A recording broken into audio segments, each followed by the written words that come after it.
भाई जो गुरु वचन पे डट गए, कट गए फंद 84 के। अब परमेश्वर ने 6 दिन में किस किस को क्या आदेश दिया, सब कुछ बाइबल में लिखा हुआ है। किसी को मांस खाने का आदेश नहीं दिया, किसी जानवर को भी मांस खाने का आदेश नहीं दिया परमेश्वर ने।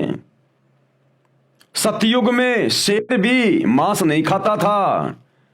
गुरुदेव कहते हैं कुछ ऐसे पेड़ हुआ करते थे, उसकी छाल के वो पंजा मार के और वो तरल पदार्थ पिया करता था, घास फूस खाया करता था, पेड़ के पत्ते खाया करता था। शेर भी, सतयुग में जानवर भी मांस नहीं खाते थे।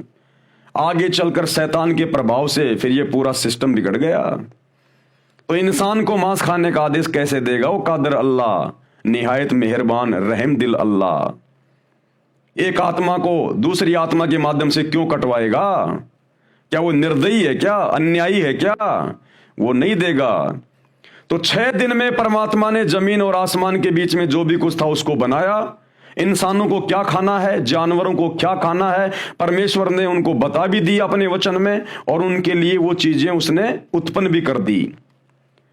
और 7वें दिन वो तख्त पे जा बैठा, वो सबसे बड़ा अल्लाह, सुप्रीम गॉड।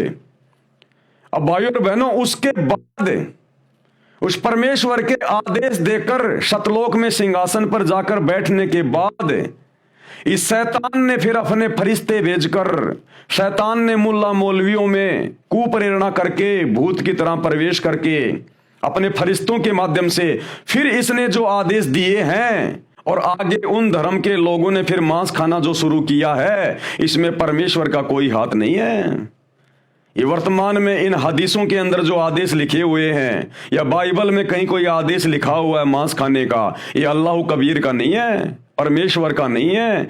उसने तो 6 दिन में सब कुछ बना के, किसको क्या खाना है, क्या पीना है, पूरा आदेश देके 7वें दिन तख्त पे जा बैठा।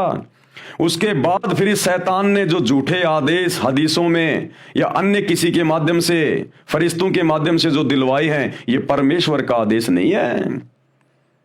अब यदि कोई मांस खाएगा, नशा करेगा, उल्टे कर्म करेगा, तो सीधा सीधा वो सुप्रीम कोर्ट का दोषी होगा, अल्लाह कबीर का, परमेश्वर का दोषी बनेगा। तो ये अल्लाह अकबर का आदेश नहीं है मांस खाने का। उसने तो 6 दिन में जो आदेश देना था दे दिया, 7वें दिन जाके तख्त पे बैठ गया। उसके बाद यदि जबूर में, तौरात में, इंजिल में, कुरान में यदि कहीं भी मांस खाने का आदेश लिखा हुआ है, तो उस अल्लाह कबीर का नहीं, ये शैतान का आदेश है, शैतान का आदेश है। और शैतान के आदेश को मानकर यदि आप मांस खाओगे, उल्टे कर्म करोगे, तो ओरिजिनल अल्लाह के, कादिर अल्लाह के दोषी बनोगे, और भाई जहन्नुम में डाले जाओगे, दोजक की आग में, नरक में 84 लाख योनियों में फिर अपना कर्म भोगने के लिए बारंबार जन्म लेना पड़ेगा। भाई जो गुरु वचन पे डट गए, कट गए फंद 84 के, कट गए फंद 84 के, कट गए फंद 84 के।